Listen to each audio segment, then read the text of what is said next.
নমস্কার, আপনারা দেখছেন গ্রাউন্ড জিরো মিডিয়া। 2024 সালের লোকসভা নির্বাচনের ফল প্রকাশের পর অনেকেই মনে করেছিলেন যে প্রধানমন্ত্রী নরেন্দ্র মোদীর নেতৃত্বাধীন এনডিএ আর আগের মতো শক্তিশালী নেই। বিজেপি একক সংখ্যাগরিষ্ঠতা হারিয়েছে, জোটসঙ্গীদের ওপর নির্ভরতা বেড়েছে, আর বিরোধী শিবিরও নতুন আত্মবিশ্বাস পেয়েছে। কিন্তু মাত্র 2 বছরের মধ্যেই সেই চিত্র কিন্তু পুরোপুরি উল্টে যেতে চলেছে। দিল্লির ক্ষমতার করিডোরে এখন এমন এক রাজনৈতিক সমীকরণ নিয়ে জোর আলোচনা শুরু হয়েছে, যা সত্যি হলে শুধু বিরোধী শিবিরই নয়, ভারতের সাংবিধানিক রাজনীতির ভবিষ্যৎও বদলে যেতে পারে।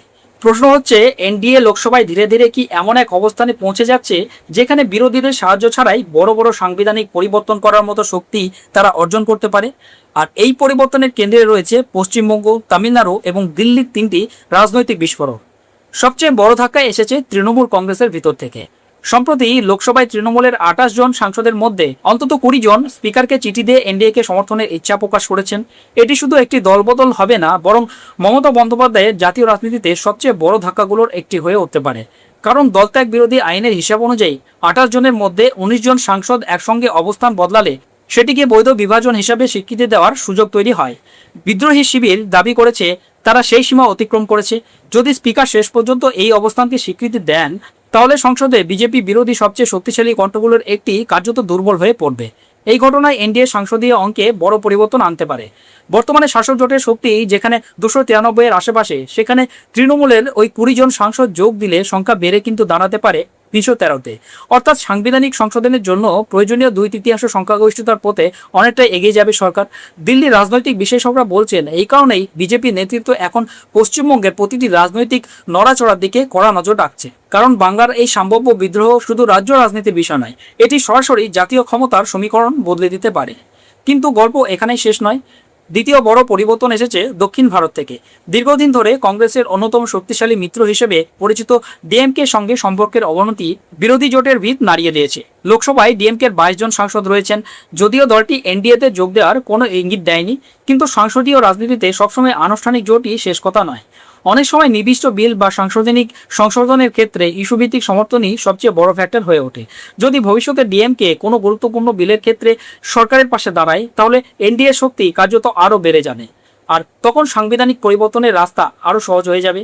এরপর আসে মহারাষ্ট্র ফ্যাক্টর। উদ্ধব ঠাকরে শিবসেনা ইউবিটির 9 জন লোকসভা সাংসদ বর্তমানে বিরোধী শিবিরের অংশ। কিন্তু রাজনীতিতে সংখ্যার অঙ্ক কখনো স্থির থাকে না। যদি ভবিষ্যতে ওই শিবিরেও বিভাজন তৈরি হয় এবং 2/3 সাংসদ এনডিএকে সমর্থন করেন, তাহলে সরকার আরও কয়েকটি গুরুত্বপূর্ণ ভোট পেতে পারে। সংখ্যার বিচারে এটি ছোট ঘটনা মনে হলেও সাংবিধানিক সংশোধনের মতো বড় ভোটাভুটির ক্ষেত্রে এই কয়েকটি ভোটই কখনো কখনো ইতিহাস বদলে দেয়। আর ঠিক সেই কারণে বিজেপি এখন শুধুমাত্র বড় মিত্র খোঁজার রাজনীতি করছে না, বরং ছোট ছোট শক্তিকেও একত্রিত করার কৌশল নিচ্ছে।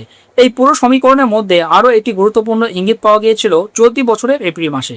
একটি সংবিধান সংশোধনী বিলের ভোটাভুটিতে দেখা যায় এনডিএ তার আনুষ্ঠানিক সংখ্যার চেয়ে বেশি ভোট পেয়েছে।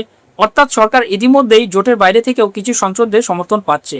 রাজনৈতিক মহলের মতে এটি দেখিয়ে দিয়েছে যে বিরোধী শিবিরের ভিতরে ফাটল আগেই তৈরি হয়েছে, আর সেই ফাটল যদি আরও বড় হয়, তাহলে আজ যে সংখ্যাগুলো কেবল কল্পনা বলে মনে হচ্ছে, আগামী দিনে সেগুলো বাস্তব হয়ে উঠতে পারে।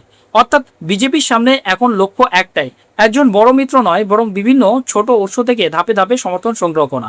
তবে লোকসভার অঙ্কই সব নয়, রাজ্যসভার অঙ্কও গুরুত্বপূর্ণ। কারণ ভারতের ইতিহাসে বহুবার দেখা গিয়েছে লোকসভায় শক্তিশালী সরকারও উচ্চকক্ষে আটকে গেছে, কিন্তু সেখানেও এনডিএর জন্য পরিস্থিতি ধীরে ধীরে অনুকূল হচ্ছে। সম্প্রতি আবের 7 জন রাজ্যসভা সাংসদ বিজেপিতে যোগ দিয়েছে। এর ফলে উচ্চকক্ষেও এনডিএ শক্তি উল্লেখযোগ্যভাবে বেড়েছে। একই সঙ্গে তৃণমূলের সুখেন্দু শেখর রায়ের পদত্যাগ এবং ভবিষ্যতে আরও সাংসদদের অবস্থান পরিবর্তনের সম্ভাবনা নিয়েও জল্পনা তৈরি হয়েছে। ফলে রাজ্যসভার সংখ্যাতত্ত্ব আর আগের মতো বিরোধীদের পক্ষে নিরাপদ বলে মনে করা হচ্ছে না।